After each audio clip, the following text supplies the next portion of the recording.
Existe uma pergunta que a maioria das pessoas nunca teve coragem de fazer em voz alta. Não porque seja proibida, não porque seja perigosa, mas porque, no fundo, ela abala algo que foi construído ao longo de gerações inteiras. Uma certeza que ninguém pediu para ter, mas que está tão funda que parece parte do osso. A pergunta é simples, brutal, necessária. O que existia antes? Antes dos textos, antes dos templos de pedra, antes das primeiras palavras escritas numa tábua de argila, antes dos profetas, dos patriarcas, dos reis ungidos e das promessas gravadas em fogo sobre a montanha. O que existia antes de tudo isso? Quem eram os seres que os povos mais antigos da Terra chamavam pelo nome? Quem habitava o espaço entre o trovão e o silêncio? Entre o nascimento do rio e a morte da estrela? E mais, será que esse mundo anterior não apenas existiu, mas deixou marcas? Marcas que foram absorvidas, reinterpretadas, enterradas e às vezes silenciadas dentro das próprias tradições que hoje chamamos de sagradas? Você não precisa abandonar nenhuma fé para fazer essa pergunta. Você só precisa ter coragem de olhar com honestidade para o que a história realmente guarda. O continente africano é o berço da humanidade. Isso não é metáfora poética. Isso é ciência, é arqueologia, é genética. Os ossos mais antigos encontrados neste planeta vieram do solo africano. Os primeiros fogos acesos por mãos humanas iluminaram noites africanas. Os primeiros olhos que contemplaram o céu e tentaram entender o que havia além das estrelas eram olhos africanos. E esses olhos não ficaram em silêncio. Eles criaram, eles nomearam. Eles construíram sistemas inteiros de compreensão do sagrado, do cosmos, da vida e da morte, muito antes que qualquer outra civilização registrasse uma única palavra sobre esses assuntos. E aqui está o que poucos falam. Quando os primeiros povos semitas começaram a construir suas narrativas, quando os primeiros escribas do Oriente Médio Antigo gravaram os textos que mais tarde se tornariam parte das escrituras sagradas, eles não viviam num vácuo. Eles viviam num mundo que já tinha história, um mundo que já tinha deuses, um mundo que já tinha respostas. E parte dessas respostas veio de um lugar que muita gente hoje prefere não citar. Veio da África. Neste vídeo, você vai fazer uma jornada que a maioria das pessoas nunca fez. Não porque seja impossível, mas porque exige exatamente o que está cada vez mais raro neste mundo: disposição para ir fundo. Você vai conhecer as divindades africanas mais antigas registradas pela história. Vai entender como essas tradições se espalharam pelo mundo mediterrâneo, pelo Egito, pelo Levante, e como elas podem ter moldado, de formas que os próprios textos bíblicos sugerem, as primeiras concepções do divino que conhecemos. Vai ver o que os estudiosos encontraram nos arquivos mais antigos do planeta. E vai entender por que esse conhecimento foi, durante séculos, tão cuidadosamente mantido fora do alcance de quem não tinha permissão de questionar. Prepare-se, porque a história que você conhece tem uma camada anterior. E essa camada está prestes a ser revelada. E é aqui que a maioria das pessoas para. Elas assistem, concordam, mas não agem. E depois ficam se perguntando por que continuam confusas. Então vou ser direto contigo. Se isso aqui faz sentido, deixa o like agora. Porque o algoritmo do YouTube só entrega para quem precisa se você mostrar que isso tem valor. Só que tem um detalhe que quase ninguém percebe. A gente está vivendo os tempos que foram profetizados. As peças estão se encaixando, mas a maioria não enxerga porque não tem o mapa completo. E é por isso que eu disponibilizei o e-book Revelando o Apocalipse, os mistérios que antecederam a Bíblia. Vai no primeiro comentário fixado. Clica no link. É sua cópia digital. Agora repara nisso. Eu não vou ficar empurrando urgência falsa em você. Mas eu preciso ser honesto. Isso não vai ficar disponível para sempre. Não porque eu quero criar escassez, mas porque existe um momento certo para você acessar certas informações. E esse momento é agora. Depois que passar, você vai olhar para trás e vai entender por que eu falei isso. Então não deixa para depois. Clica agora e garante. Porque o que você vai descobrir ali vai mudar a forma como você enxerga tudo o que está acontecendo. Para entender o que vem a seguir, é preciso primeiro desarmar algo dentro de você. Uma espécie de muro que foi construído não com má intenção, mas com a lógica de quem precisava organizar o mundo numa ordem que fizesse sentido. Durante séculos, a história do sagrado foi contada como se tivesse começado num único ponto: um povo, um lugar, um momento de revelação. E tudo antes desse momento era tratado como sombra, superstição, paganismo, idolatria. Algo a ser superado, algo a ser esquecido. Mas a realidade que os arqueólogos, historiadores e estudiosos das religiões comparadas têm desenterrado nos últimos 100 anos conta uma história diferente. Uma história muito mais antiga, muito mais complexa e, de certa forma, muito mais espiritual do que qualquer versão simplificada poderia comportar. O mundo tem pelo menos 300 mil anos de presença humana consciente. 300 mil anos. Esse número precisa ser sentido, não apenas lido. Porque, quando você olha para os primeiros registros escritos da civilização, os sumérios, os egípcios, os babilônicos, você está olhando para algo que tem, no máximo, 5 ou 6 mil anos de idade. Isso significa que, antes de qualquer escrita, antes de qualquer texto sagrado que conhecemos, a humanidade viveu por quase 300 mil anos e não viveu em silêncio. Não viveu sem espiritualidade.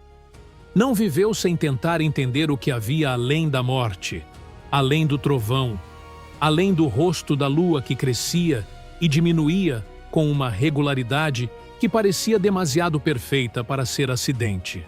Esses povos mais antigos, os primeiros habitantes do continente africano, os que caminharam antes que qualquer outro ser humano tivesse chegado a qualquer outra parte do globo, eles viram o céu, eles sentiram o sagrado, e eles deram nome a isso.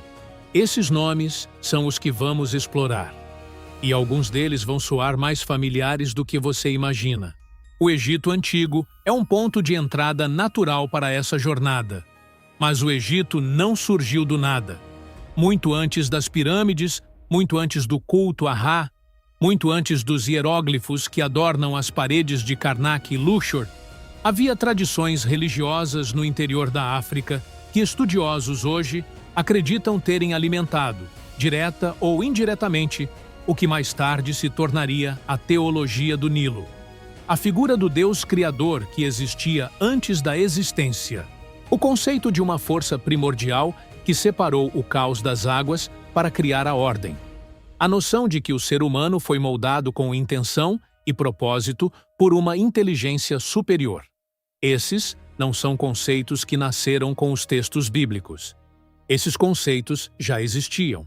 E eles têm endereço: o continente africano. O que torna esse assunto tão perturbador para algumas pessoas e tão libertador para outras é o que ele implica sobre a natureza da revelação espiritual. Se as primeiras compreensões do sagrado vieram da África, se os primeiros modelos de cosmogonia, de criação, de relação entre o humano e o divino foram desenvolvidos por povos africanos muito antes de qualquer outra tradição registrada, então, o que isso diz sobre a forma como o conhecimento espiritual se move pelo mundo? Ele não cai do céu num único lugar para um único povo escolhido. Ele nasce onde o ser humano existe. Ele evolui, ele viaja, ele se transforma. E às vezes, no processo de transformação, ele perde o endereço de onde veio. Há divindades africanas cujos nomes foram documentados em tradições que datam de antes de 3.000 anos antes da Era Comum. Há cosmologias, sistemas completos de entendimento sobre a criação do universo, que foram transmitidas oralmente por gerações e gerações antes de serem finalmente registradas por pesquisadores modernos. Há paralelos estruturais entre essas tradições e os textos mais antigos do Oriente Médio, que são difíceis de ignorar quando você os coloca lado a lado.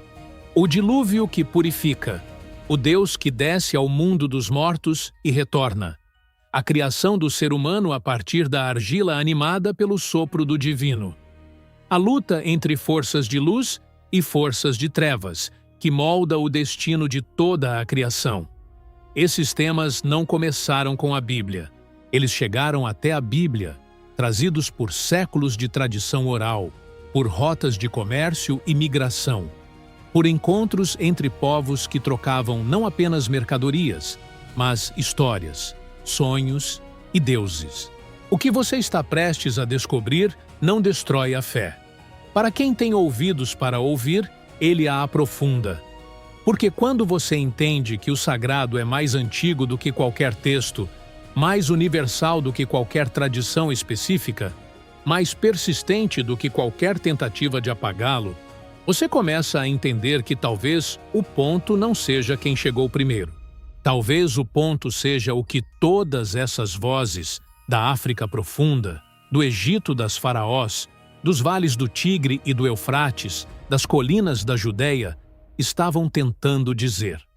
O que elas viram que foi tão forte, tão real, tão inegável, que precisou ser nomeado, cantado, preservado e transmitido a qualquer custo? Essa é a pergunta que vai guiar tudo o que vem a seguir. Comenta uma palavra que resume o que você sentiu agora. Para que tudo que se segue faça sentido, é preciso voltar no tempo de uma forma que a maioria de nós nunca foi ensinada a fazer. Não o tempo das nações, não o tempo das guerras e dos impérios, não o tempo que aprendemos na escola, aquele tempo que começa sempre na Grécia ou em Roma, como se o mundo tivesse acordado pela primeira vez nas margens do Mediterrâneo. É preciso ir mais fundo, muito mais fundo, até o momento em que o primeiro ser humano capaz de pensar sobre a própria existência olhou para o céu noturno africano e sentiu algo que não era medo, que era algo mais próximo do espanto. O continente africano tem uma extensão que o torna quase incompreensível à imaginação moderna. Dentro de suas fronteiras cabe a Europa inteira, os Estados Unidos, a China e a Índia, com espaço sobrando. É o continente mais diverso do ponto de vista linguístico do planeta, com mais de 2.000 línguas vivas, e é também o mais antigo em termos de habitação humana contínua. Quando os primeiros Homo sapiens emergiram na África, há cerca de 300.000 anos, o restante do mundo ainda aguardava a chegada de qualquer presença humana. Por dezenas de milhares de anos, a África foi a totalidade do mundo humano. E nesse mundo, a espiritualidade não era uma opção, era uma necessidade. Era a linguagem com a qual os seres humanos organizavam o caos da existência. As tradições religiosas africanas mais antigas que conhecemos não são sistemas fechados e dogmáticos. Elas são orgânicas, elas respiram, elas se adaptam ao ambiente, ao clima, ao ciclo das estações, ao comportamento dos animais, ao movimento dos astros. Elas reconhecem que o sagrado não está separado do mundo. Ele está no mundo. Está na chuva que fertiliza a terra. Está no leão que caça ao amanhecer. Está no ancião que guarda a memória do grupo. Está na criança que nasce com o destino inscrito antes mesmo de dar o primeiro grito. Essa percepção que o divino não é um ser distante e intocável, mas uma força que permeia e sustenta toda a existência, é uma das contribuições mais profundas que as tradições africanas antigas deram ao pensamento religioso da humanidade. Quando os egípcios construíram seu panteão, aquela galeria extraordinária de divindades com cabeças de animais e poderes que governavam cada aspecto da existência, eles não inventaram tudo do zero. Eles herdaram. O Egito era, antes de qualquer coisa, uma civilização africana. Suas raízes populacionais, suas tradições agrícolas, seus primeiros sistemas religiosos vieram do interior do continente, dos povos que habitavam o Vale do Nilo muito antes de qualquer faraó erguer a primeira pedra de qualquer pirâmide. Os deuses egípcios mais antigos, Num, o oceano primordial sem forma do qual tudo surgiu. Atum, o deus que criou a si mesmo no momento em que pensou. Ptah, o artesão divino que criou o mundo com a palavra e o pensamento. Esses não são figuras isoladas. Eles são o resultado de milênios de elaboração espiritual que começou muito antes do Egito existir como entidade política. E o Egito não era um fenômeno isolado. Era um nó numa rede. Uma rede de comércio, de migração, de troca cultural que conectava o interior da África ao norte, ao Oriente Médio, ao mundo mediterrâneo. Os povos que mais tarde habitariam Canaã, que dariam origem às primeiras comunidades hebraicas, viviam em contato constante com o Egito. Eles conheciam seus deuses. Eles conheciam seus mitos. Eles conheciam as histórias de criação que eram cantadas nos templos do Nilo. E parte dessas histórias, filtradas, reinterpretadas, às vezes invertidas em sinal, mas preservadas em estrutura, encontrou seu caminho para dentro dos textos que mais tarde se tornariam as escrituras sagradas do Ocidente. Estudiosos como Jan Assmann, John Baines e uma geração inteira de egiptólogos e historiadores das religiões têm mapeado essas conexões com rigor acadêmico crescente. O conceito de Ma'at, a ordem cósmica, a justiça divina que sustenta o universo egípcio, ressoa de formas surpreendentes com os conceitos hebraicos de justiça, lei e aliança.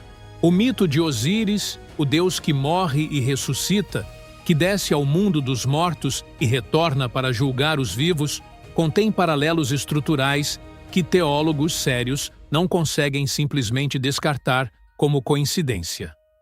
A narrativa do dilúvio, que aparece tanto na Bíblia quanto no épico de Gilgamesh, tem versões ainda mais antigas que ecoam em tradições do centro e sul da África, onde a inundação não é castigo, mas purificação, não destruição, mas recomeço.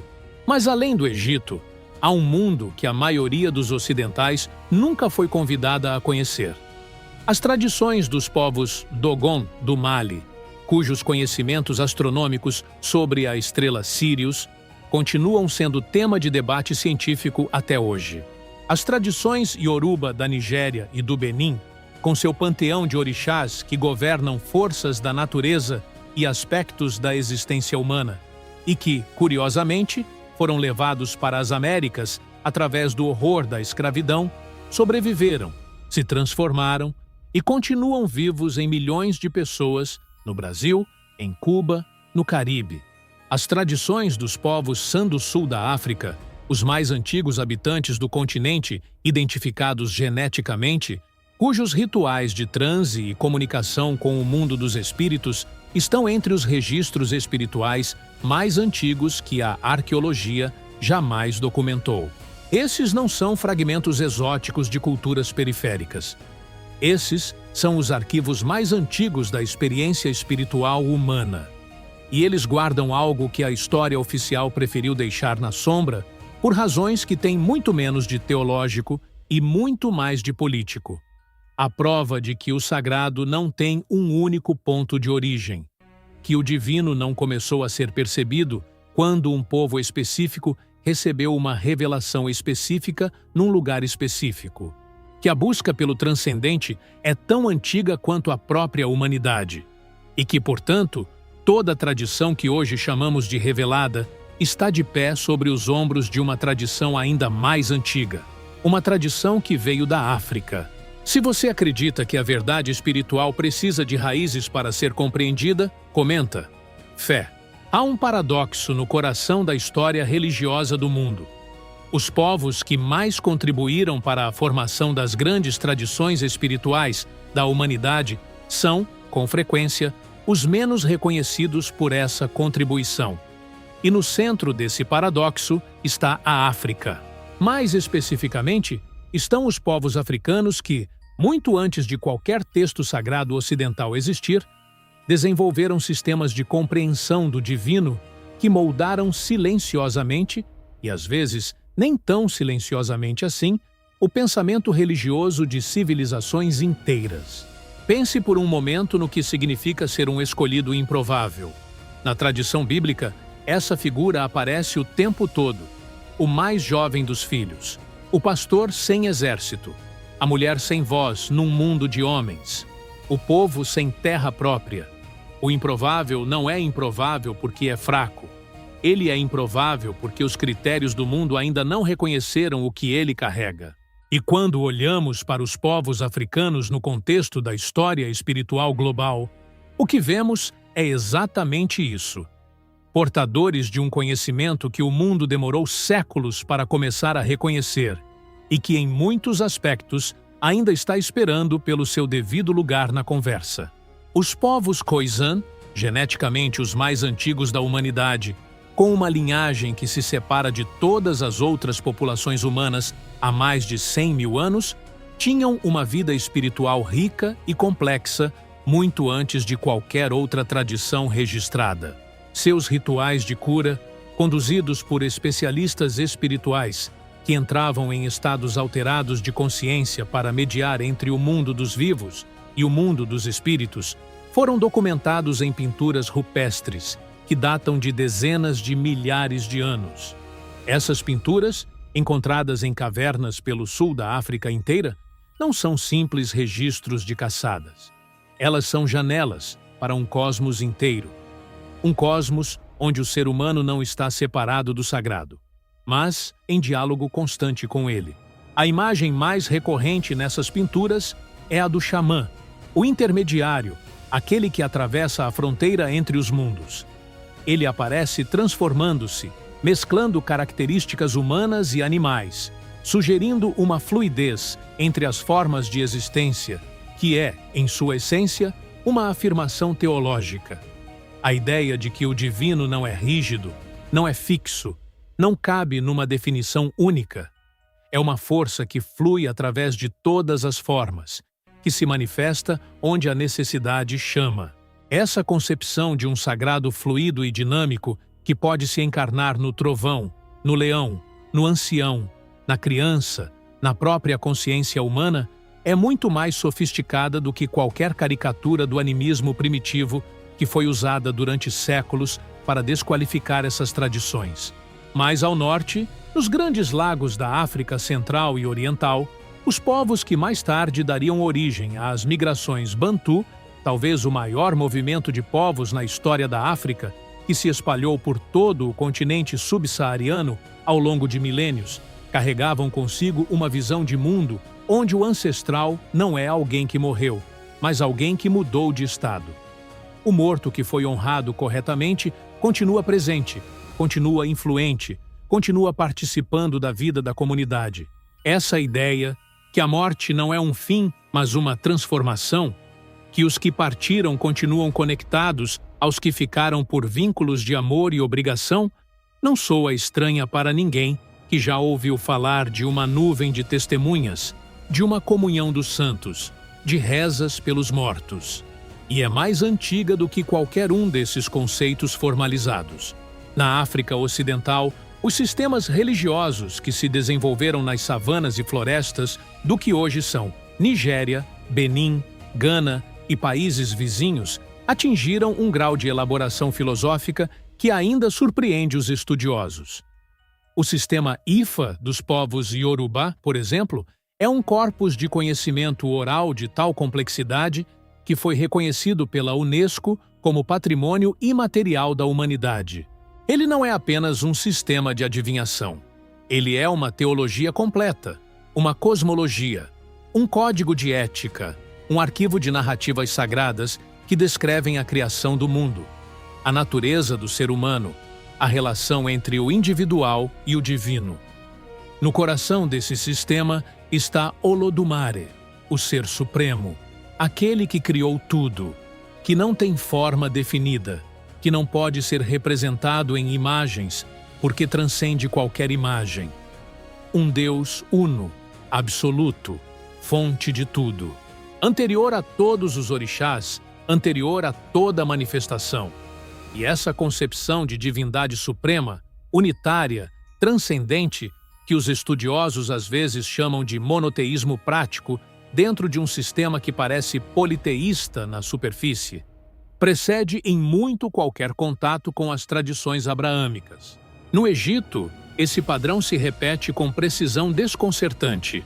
O deus Atum, cujo nome significa literalmente o todo e o nada ao mesmo tempo, a completude que inclui a ausência, é descrito nos textos das pirâmides, alguns dos textos religiosos escritos mais antigos que existem, como aquele que existia antes de tudo, antes da terra, antes do céu, antes de qualquer outro Deus, que criou a si mesmo pelo poder da sua própria vontade e do seu próprio pensamento, e que então criou tudo o mais através da palavra, do som, da vibração, do nome, a palavra que cria, o verbo que antecede a matéria, logos, dabar.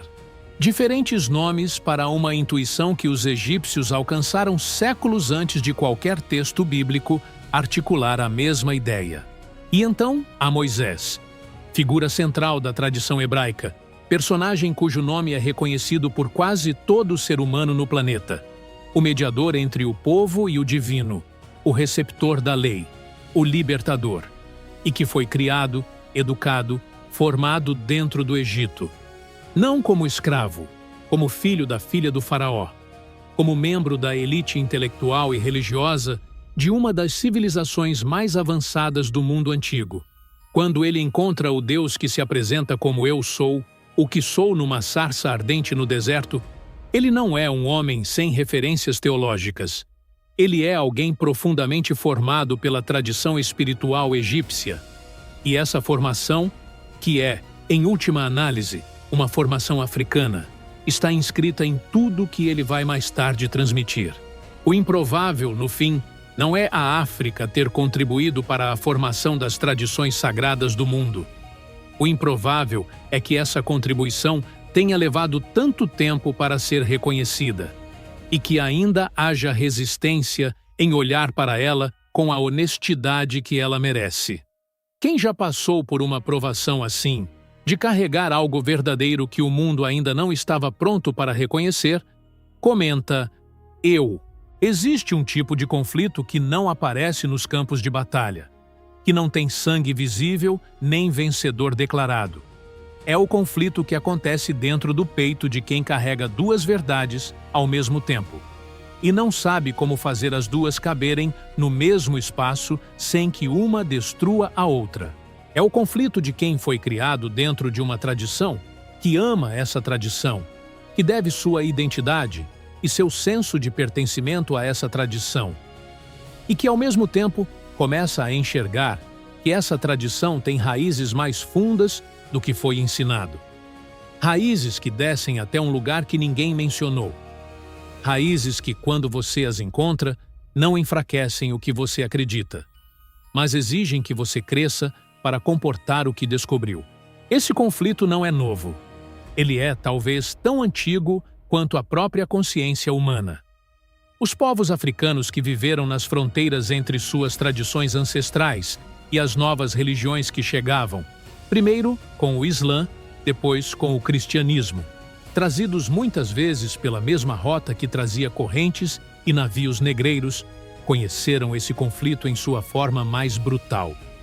Não era apenas uma questão filosófica, era uma questão de sobrevivência. Em muitos contextos, manter viva a tradição dos ancestrais significava resistir a um poder que queria não apenas converter, mas apagar, que entendia a espiritualidade africana não como um sistema diferente de compreensão do sagrado, mas como obstáculo, como desvio, como prova de que aqueles povos precisavam ser salvos de si mesmos. E, no entanto, a fé sobreviveu. Não apesar do conflito, por causa dele. Há algo que os estudiosos das religiões chamam de sincretismo, o processo pelo qual tradições diferentes se encontram, se mesclam, se transformam mutuamente. Durante séculos, essa palavra foi usada de forma depreciativa, como se o sincretismo fosse uma corrupção, uma impureza, uma falta de integridade teológica.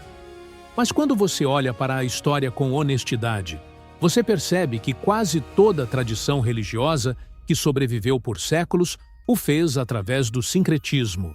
O cristianismo primitivo absorveu elementos das religiões de mistério gregas. O Islã inicial dialogou intensamente com as tradições judaicas e cristãs que encontrou na Península Arábica. O próprio judaísmo bíblico foi moldado por contatos com a Babilônia, com o Egito, com Canaã. Nenhuma tradição grande e duradoura cresceu num isolamento hermético. Todas beberam de fontes que seus guardiões posteriores às vezes preferiram não nomear. E quando olhamos para como as tradições africanas sobreviveram ao encontro violento com o poder colonial, o que vemos é não uma derrota, mas uma das mais extraordinárias estratégias de resistência espiritual da história humana. No Brasil, os povos escravizados de origem Yoruba, Fon, Angola e outras nações africanas fizeram algo de uma audácia quase impossível de compreender. Dentro dos rituais do catolicismo que lhes foram impostos, dentro dos santos e das novenas e das procissões, eles esconderam seus deuses. Ogum se tornou São Jorge, Oxalá se tornou Nosso Senhor do Bonfim, Iemanjá se tornou Nossa Senhora. A superfície era católica, a profundidade era africana. E a fé que animava tudo isso, a fé que sustentou gerações inteiras de pessoas num sistema que tentava roubar não apenas a liberdade, mas a alma. Essa fé vinha das duas fontes ao mesmo tempo. Isso não era traição a nenhuma das duas tradições. Era o que acontece quando a fé é forte o suficiente para sobreviver ao impossível. Ela encontra um jeito. Sempre encontra um jeito. Mas há um nível mais profundo nesse conflito que precisa ser examinado.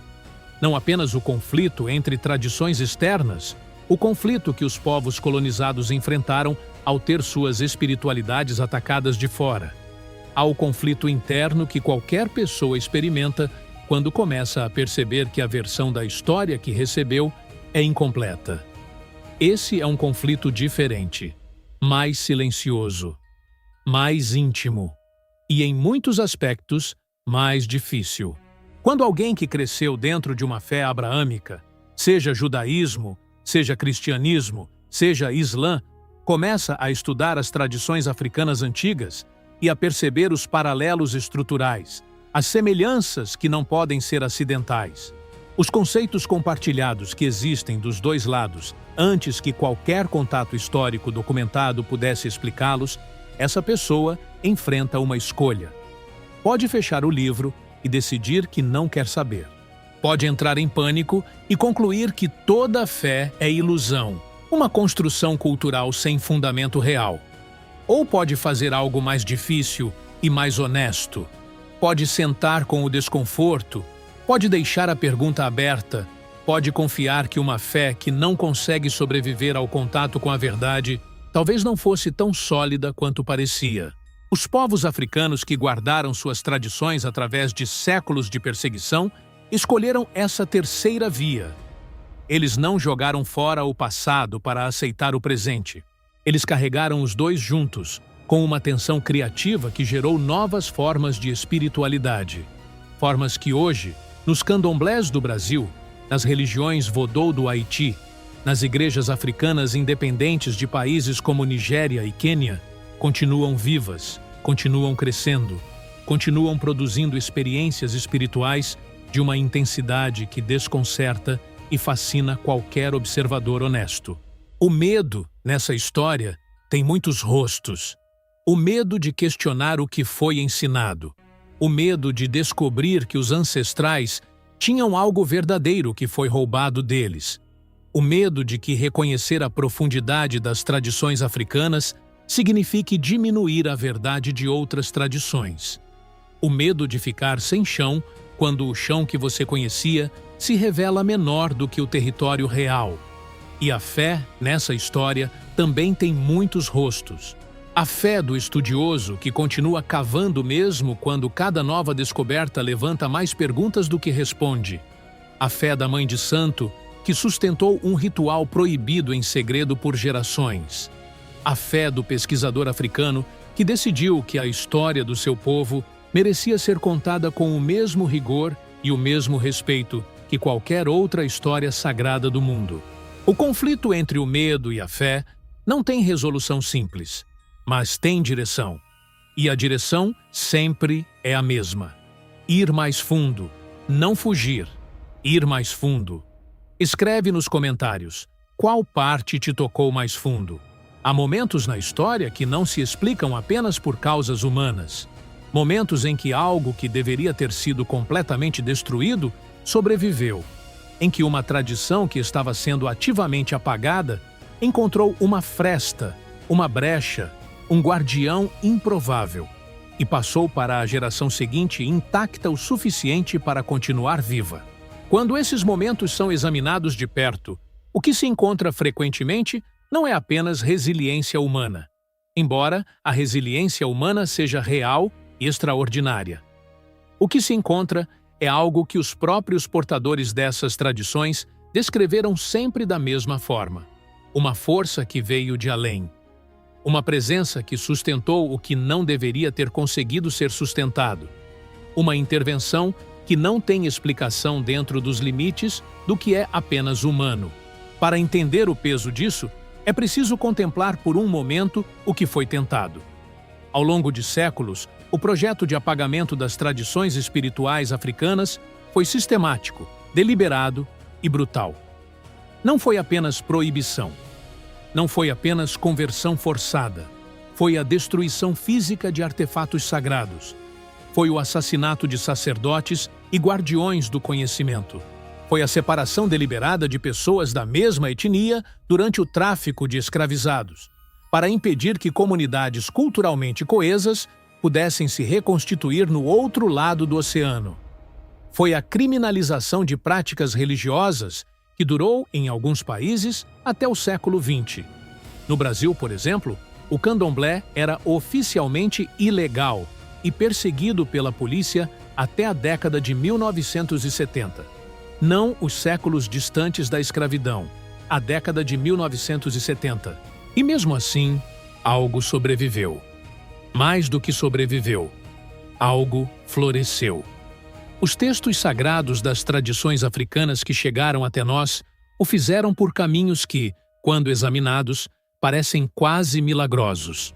O corpus de Ifa, que os sacerdotes Babalawo transmitiram de memória por gerações, um sistema de mais de 256 Odu, cada um contendo múltiplos versos, histórias, prescrições e ensinamentos, sobreviveu ao translado forçado pelo Atlântico e chegou intacto o suficiente para ser reconhecido como patrimônio da humanidade no século XXI. O tempo necessário para um Babalawo memorizar completamente o corpus de Ifa é de 20 a 30 anos de estudo intensivo. Isso, numa comunidade de escravizados, em condições de violência e desumanização constantes. O fato de que isso aconteceu, de que havia pessoas que escolheram passar décadas de suas vidas aprisionadas, memorando textos sagrados para garantir que o conhecimento não se perdesse, é uma das histórias mais extraordinárias de devoção espiritual que a humanidade já produziu.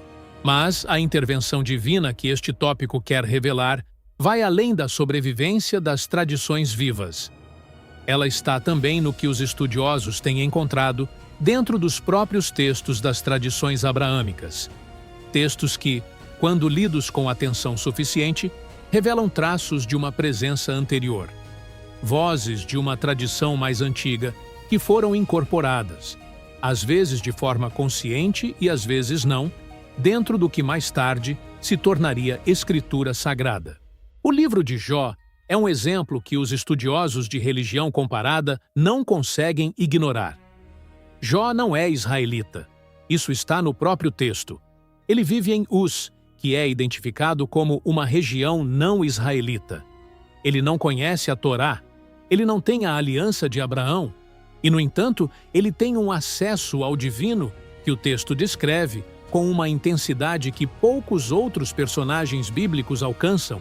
O encontro de Jó com o Deus que fala do meio do redemoinho, que responde às suas perguntas com perguntas ainda maiores, que o confronta com a vastidão incompreensível da criação, esse encontro tem uma qualidade que ressoa profundamente com as tradições de sabedoria africana.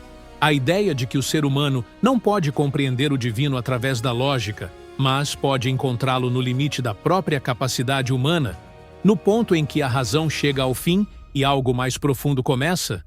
Essa é uma intuição que os sábios africanos articularam há muito mais tempo do que o texto de Jó. Há também o que os estudiosos chamam de tradição de sabedoria no Antigo Testamento, os livros de Provérbios, Eclesiastes, Sabedoria, que têm conexões documentadas com a tradição de sabedoria egípcia.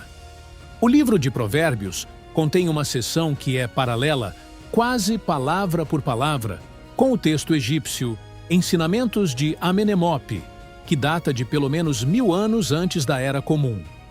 Os estudiosos debatem a direção da influência, quem influenciou quem. Mas o fato da conexão não está em disputa. O sagrado se moveu, atravessou fronteiras, entrou nos textos pelo lado de dentro. E então há algo ainda mais fundamental, que toca a própria estrutura do monoteísmo bíblico. A percepção de que Deus é uno, que não pode ser reduzido a uma imagem, que transcende qualquer forma particular. Essa percepção, que é central para toda a tradição abraâmica, tem um paralelo surpreendente na chamada Reforma de Akhenaton, no Egito.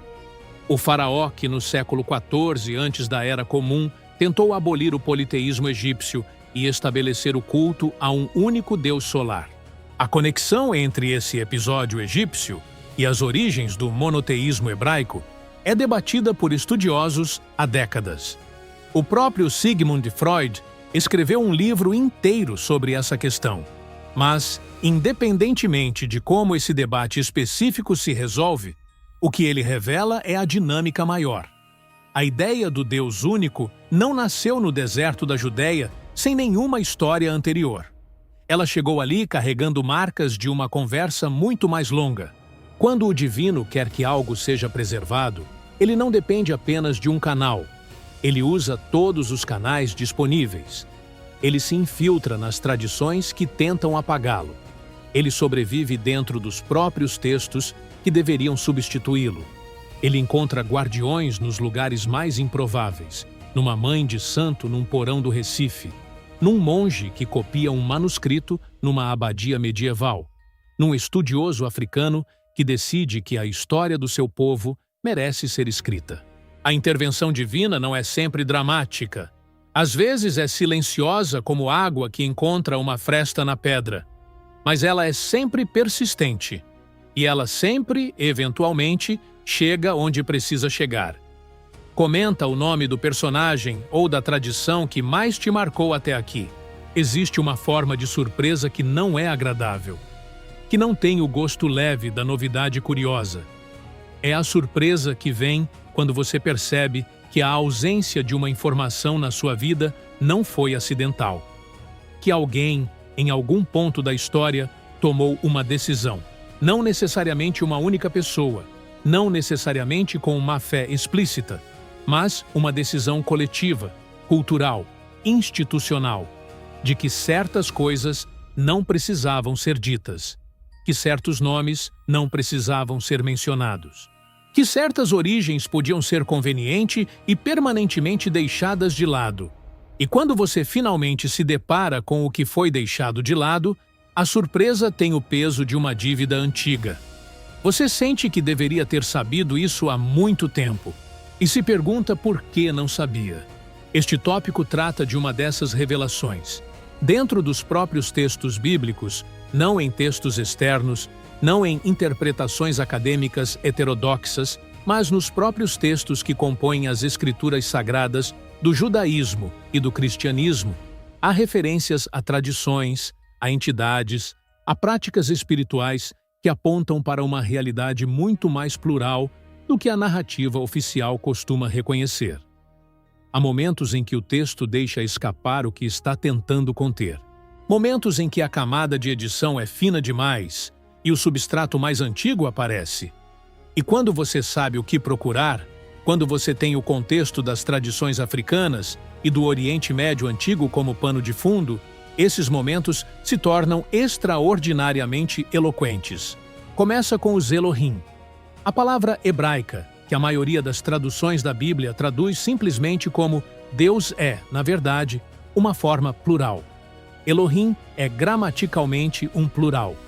Deus dos exércitos, em hebraico, é Yahweh Elohim Tzvaot. E a discussão sobre o que exatamente essa pluralidade significa tem ocupado teólogos e linguistas por séculos.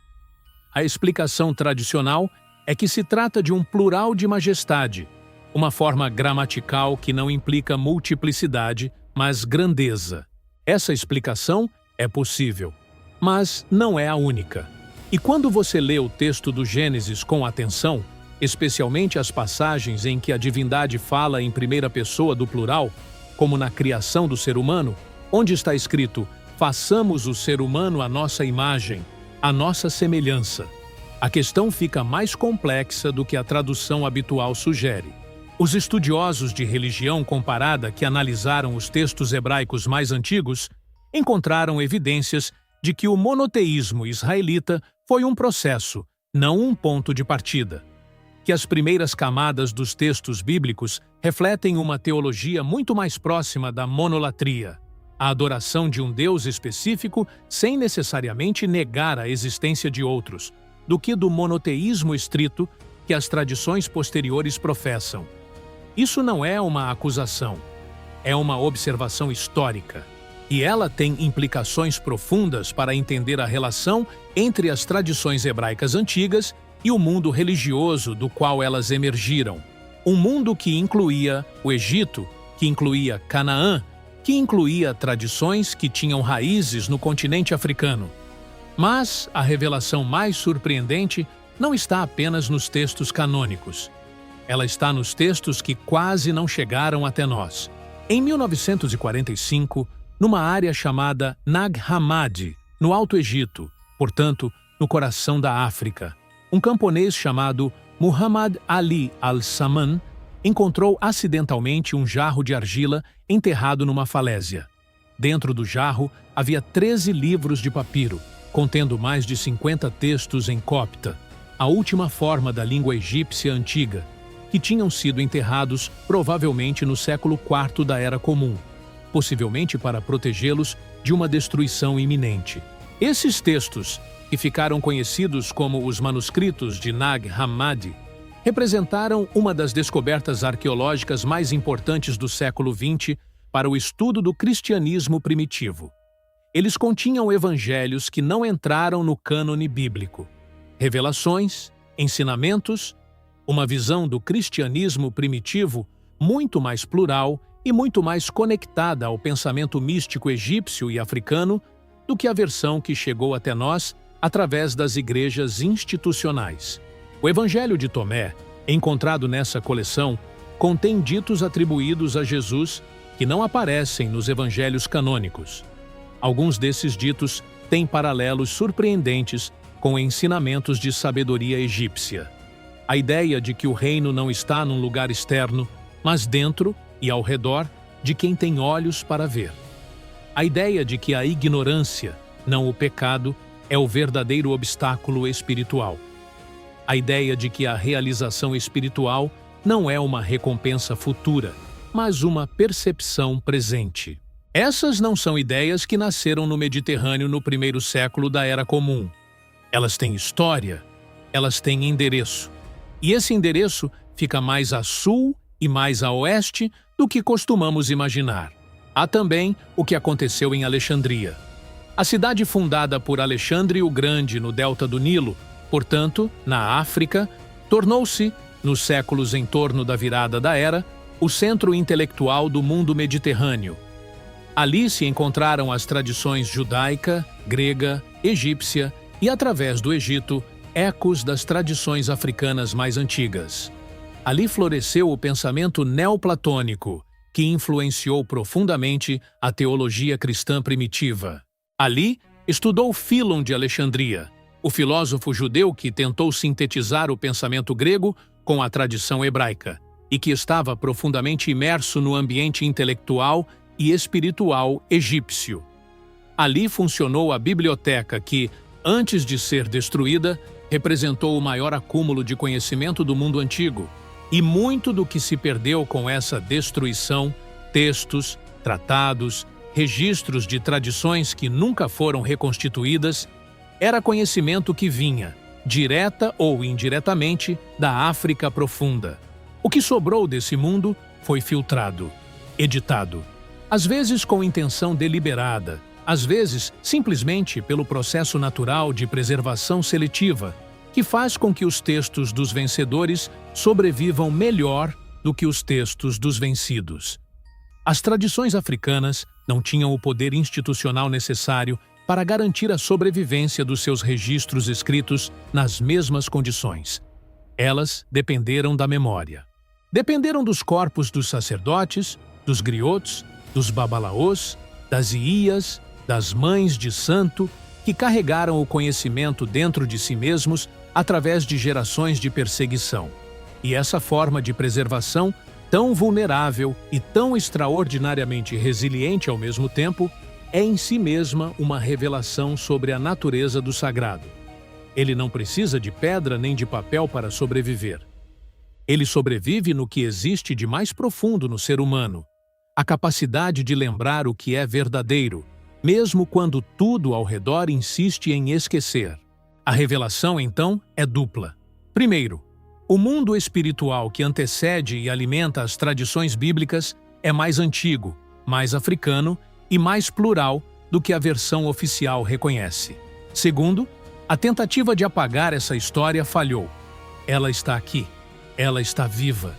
Ela está sendo descoberta, estudada, honrada e está começando a ocupar o lugar que sempre mereceu na conversa sobre as origens do sagrado. Comenta, revela, se você quer ver o que vem a seguir. Há nomes que a história decidiu não pronunciar em voz alta. Não porque fossem insignificantes. Pelo contrário, precisamente porque eram poderosos demais.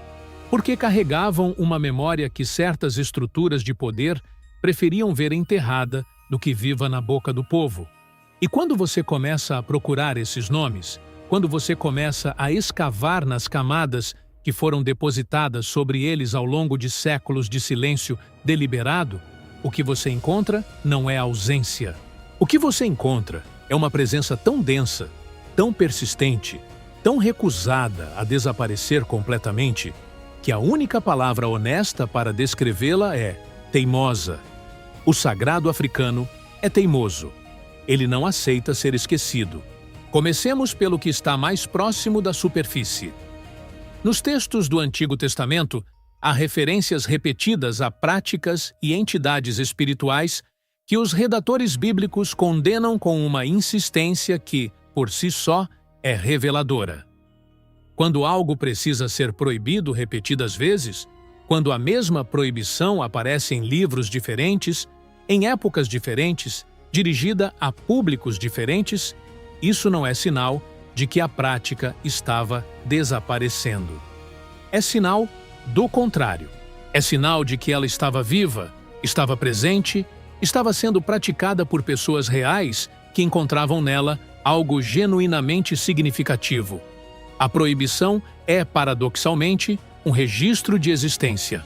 Os Acherim são um exemplo que poucos conhecem, mas que os estudiosos da Bíblia hebraica encontram em dezenas de passagens. Asherá era uma deusa.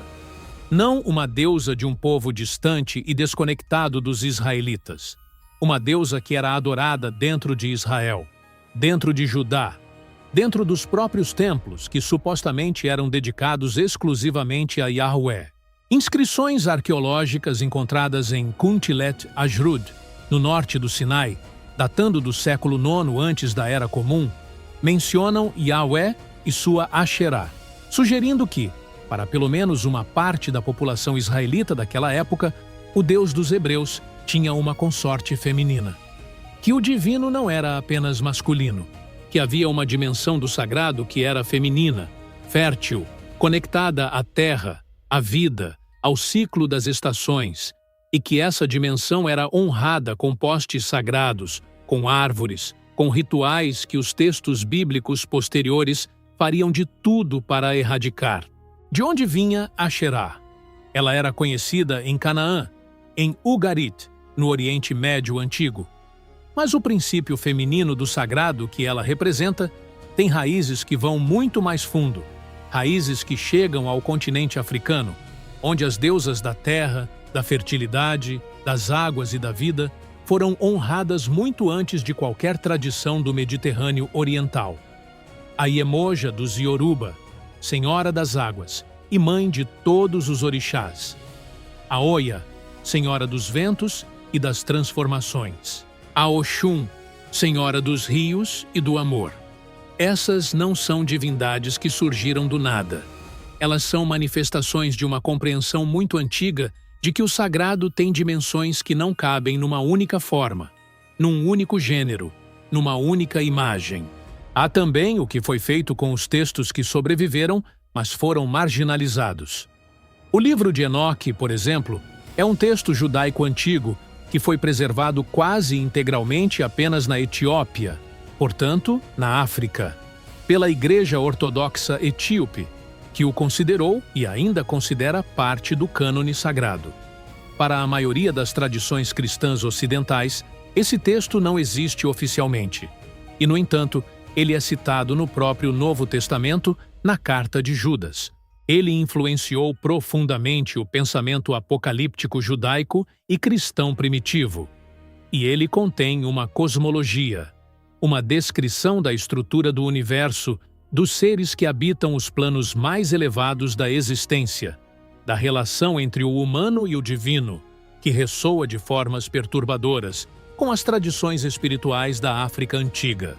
O fato de que foi a Igreja Etíope, a mais antiga instituição cristã do continente africano, que preservou esse texto enquanto ele era descartado pelo Ocidente, não é uma ironia pequena, é uma afirmação. O Quebra-Nagast, a Glória dos Reis, é outro desses textos que o mundo ocidental quase não conhece, mas que para milhões de africanos representa um dos documentos espirituais mais importantes já escritos. Composto na Etiópia medieval, ele narra a história de Salomão e da rainha de Sabá, da união entre eles, do nascimento do filho que se tornaria Menelik I e de como a Arca da Aliança teria sido trazida para a Etiópia. Para a tradição etíope, a arca não está em Israel. Nunca esteve. Está em Axum, guardada por sacerdotes que se sucedem numa linha ininterrupta de custódia que remonta a tempos imemoriais.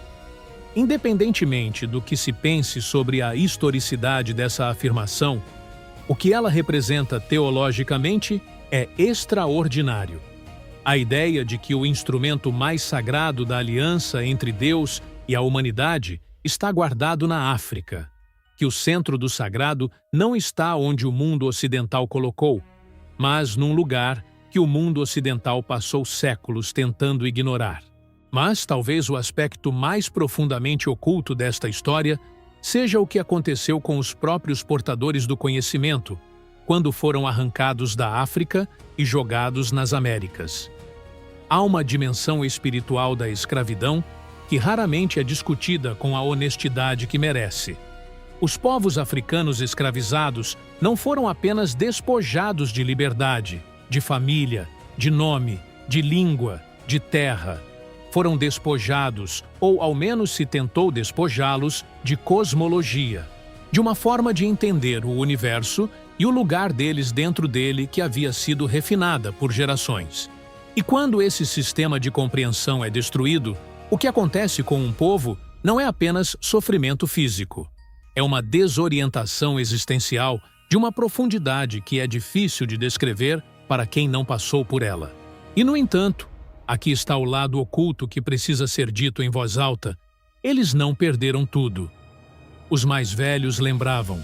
As mulheres guardavam nos ritmos do corpo, nas canções de ninar, nos gestos rituais que podiam ser executados sob o disfarce de qualquer outra coisa.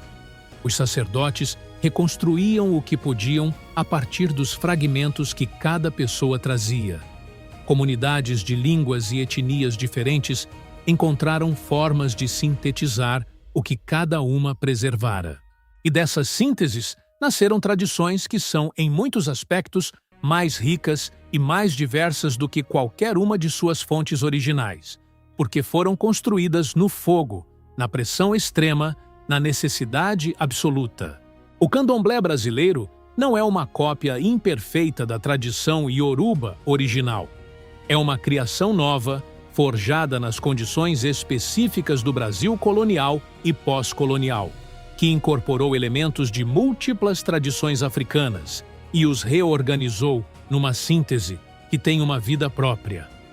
O mesmo vale para o vodou haitiano, para a santeria cubana, para o cumina jamaicano, para o xango trinidadiano.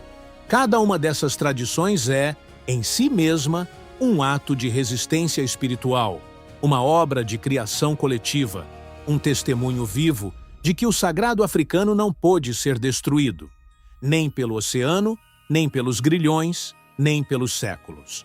O lado oculto desta história, então, é que o esquecimento nunca foi completo. Por mais que se tentasse apagar, sempre sobrou uma brasa. Sempre houve alguém que guardou. Sempre houve um momento em que a brasa foi soprada de volta à vida. E hoje, no século XXI, essas tradições não estão em defensiva. Elas estão em expansão.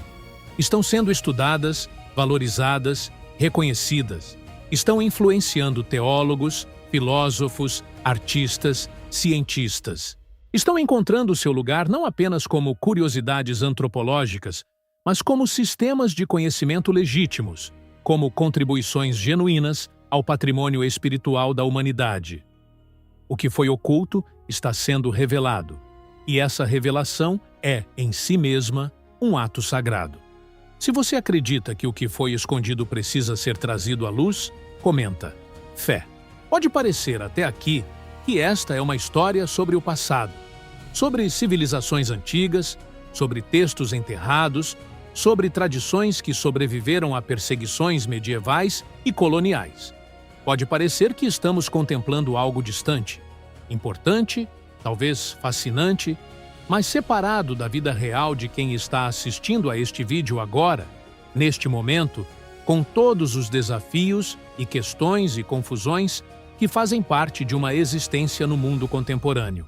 Se essa sensação surgiu, ela vai desaparecer agora. Porque o que vamos explorar neste tópico é precisamente porque tudo o que foi dito até aqui não é arqueologia. É atualidade. É uma chave para entender não apenas de onde viemos, mas o que está acontecendo agora e para onde estamos indo. Vivemos num momento de crise de sentido sem precedentes.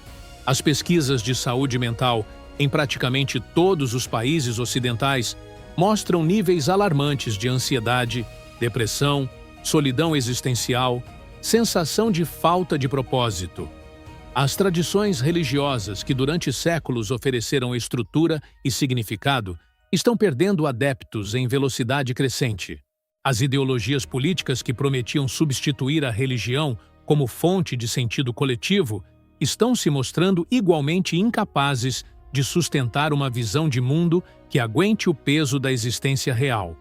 E nesse vácuo, pessoas de todas as origens estão procurando. Estão procurando algo que seja verdadeiro o suficiente para sustentar não apenas momentos de paz, mas também os momentos de escuridão, as perdas, as doenças, as injustiças, as noites em que o mundo parece não ter nenhum fundo firme. As tradições espirituais africanas antigas têm algo a dizer a esse momento. Não como nostalgia, não como exotismo, mas como sabedoria genuína, testada, refinada e comprovada ao longo de um período de tempo que qualquer outra tradição humana tem dificuldade em igualar. A primeira coisa que essas tradições oferecem ao mundo contemporâneo é uma visão de sagrado que não está em guerra com a natureza. Num momento em que a crise climática exige uma revisão radical da relação entre a humanidade e o planeta, as tradições africanas antigas que sempre compreenderam o divino como imanente no mundo natural presente no rio, na floresta, no trovão, no ciclo das estações, têm uma relevância que vai muito além do religioso. Elas oferecem uma cosmologia em que cuidar da terra não é apenas uma responsabilidade prática, mas um ato de reverência, em que destruir o ambiente não é apenas uma irresponsabilidade econômica, mas uma profanação. Essa forma de entender a relação entre o humano e o não humano, que as tradições indígenas de todo o mundo compartilham e que as tradições africanas desenvolveram com extraordinária sofisticação, é precisamente o que o pensamento ecológico contemporâneo está às vezes sem saber tentando articular. A segunda contribuição é a noção de comunidade como estrutura espiritual. As tradições africanas antigas não conhecem a divisão ocidental moderna entre o individual e o coletivo no espaço sagrado. O ritual não é um ato privado entre uma alma isolada e um Deus distante. É um ato comunitário que envolve os vivos e os mortos, os presentes e os ausentes, os que ainda virão e os que já foram. Há um princípio filosófico africano, expressado de formas diferentes em diversas culturas do continente, mas recorrentemente presente, que diz: eu sou porque nós somos. Ubuntu, como ficou conhecido na tradição Nguni da África do Sul. A ideia de que a identidade humana não é construída no isolamento, mas na relação. Que o eu só existe e só se realiza plenamente no nós. Numa era de atomização, de solidão de massa, de relacionamentos mediados por telas que prometem conexão e entregam isolamento, esse princípio não é apenas filosoficamente interessante. É uma medicina urgente. A terceira contribuição toca a questão da ancestralidade. E aqui é onde as tradições africanas têm algo realmente revolucionário a dizer para o mundo contemporâneo. Enquanto a modernidade ocidental construiu uma relação com o tempo essencialmente linear e progressiva, o passado é o que foi superado, o presente é o lugar da ação, o futuro é o destino.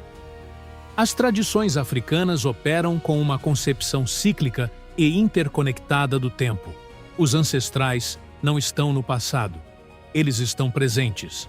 Eles continuam influenciando, continuam guiando, continuam sendo responsabilidade dos vivos, tanto quanto os vivos são responsabilidade deles. Essa concepção tem implicações práticas profundas. Ela cria uma sensação de continuidade, de pertencimento a algo maior do que uma única vida, que é exatamente o que tantas pessoas no mundo contemporâneo dizem estar procurando quando buscam espiritualidade. E então, há o que as tradições africanas dizem sobre a identidade, sobre o que significa ser quem você é, de onde você vem, o que você carrega.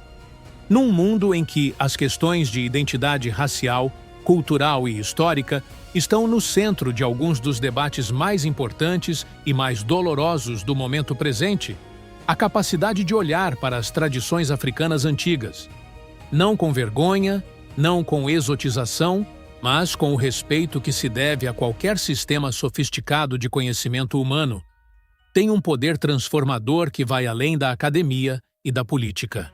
Para as comunidades negras no Brasil, nas Américas, na Europa da diáspora, redescobrir as tradições espirituais africanas não é apenas um exercício de curiosidade intelectual. É um ato de reconstituição de si mesmo.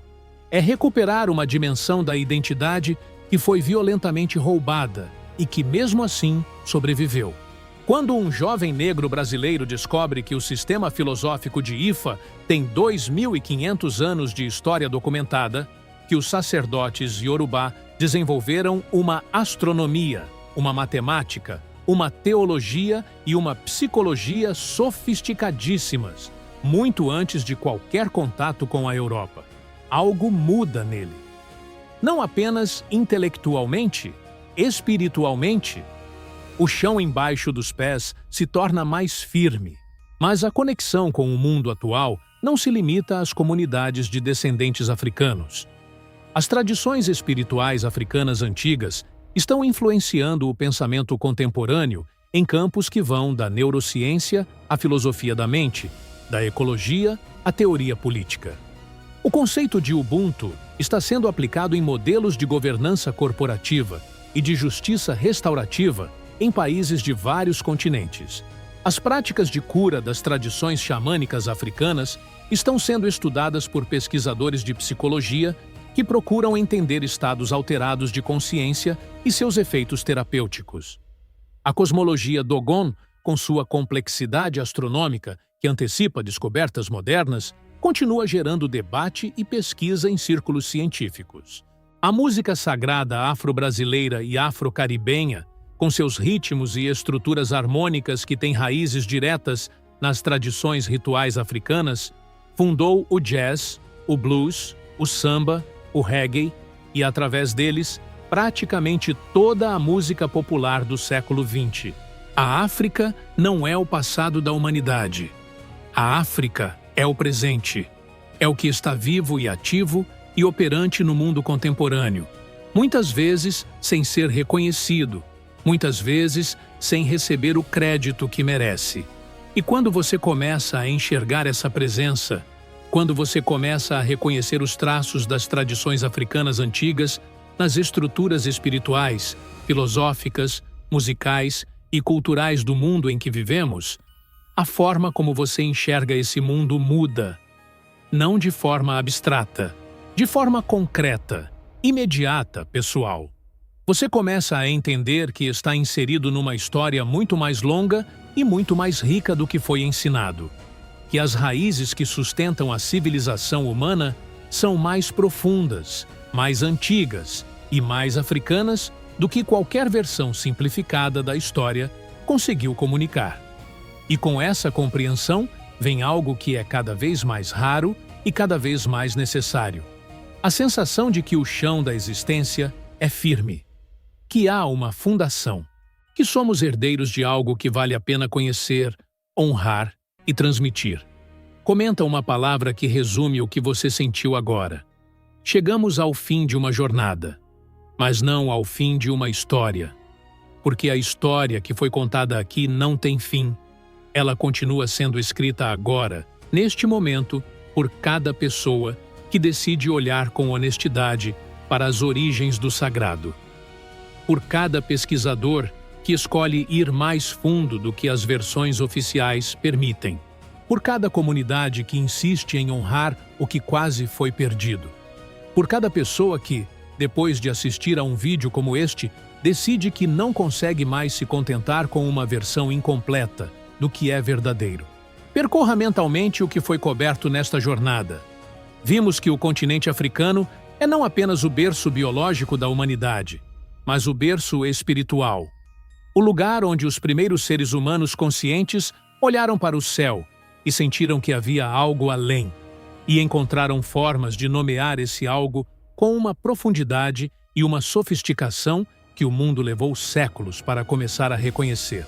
Vimos que as tradições dos povos Khoisan, dos Yoruba, dos Dogon, dos Bantu, dos egípcios, que eram antes de qualquer coisa africanos, não são curiosidades folclóricas, mas sistemas complexos de teologia, filosofia, cosmologia e ética que antecederam e, em muitos casos, alimentaram as grandes tradições religiosas que o mundo ocidental chama de suas. Vimos que, dentro dos próprios textos bíblicos, há traços, ecos, marcas de um passado mais antigo que não desapareceu completamente, que sobreviveu nas camadas mais fundas dos textos, esperando por quem tivesse olhos para ler o que estava sendo dito nas entrelinhas. Vimos a violência do apagamento, o que foi destruído, proibido, silenciado, e a extraordinária resistência do que sobreviveu apesar de tudo. Vimos como as tradições africanas atravessaram o oceano no corpo dos escravizados, foram reconstruídas nas condições mais adversas que a imaginação humana consegue contemplar, e emergiram do outro lado não apenas sobreviventes, mas transformadas em algo novo, algo que agora alimenta a espiritualidade de milhões de pessoas nas Américas e no mundo. E vimos como tudo isso não é apenas história, é presente. É uma chave para entender o mundo em que vivemos, os desafios que enfrentamos, as questões que não conseguimos responder com as ferramentas que o pensamento moderno nos deixou. Mas há algo que precisa ser dito agora, antes de encerrar. Algo que toda essa jornada aponta e que seria desonesto não nomear. O sagrado é maior do que qualquer tradição consegue conter. Essa é a lição que as tradições africanas antigas ensinam com uma consistência que atravessa culturas, línguas, milênios. Nenhum texto guarda toda a verdade. Nenhum povo tem o monopólio do divino. Nenhuma tradição chegou às suas profundezas mais reais sem ter bebido, em algum momento, de fontes que ela nem sempre reconhece. E quando você aceita isso, não como relativismo, não como indiferença, mas como honestidade, algo se abre. A fé não enfraquece, ela aprofunda, porque ela para de depender de uma exclusividade que nunca foi real e começa a descansar sobre algo mais sólido.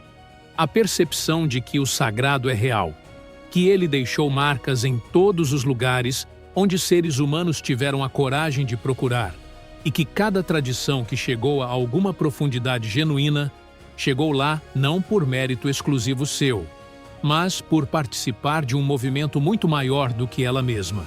Os antigos deuses africanos, se é que podemos chamá-los de deuses sem simplificar demais o que eles representavam para os povos que os honravam, não eram concorrentes do Deus que as tradições abraâmicas proclamam.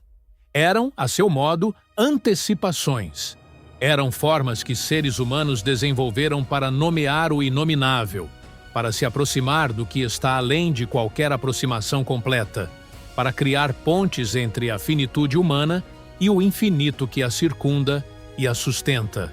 E se essas formas influenciaram, moldaram, alimentaram as tradições que mais tarde produziram os textos que o mundo chama de sagrados, isso não diminui a sacralidade desses textos.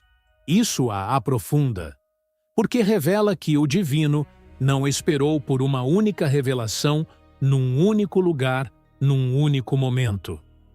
Ele sempre esteve se revelando, em todas as línguas, em todos os continentes, para todos os povos que tiveram a coragem de parar, olhar e escutar. Você chegou até aqui, e isso não é pouca coisa. Num mundo saturado de conteúdo superficial, de respostas fáceis, de certezas baratas, você escolheu ficar. Escolheu ir mais fundo.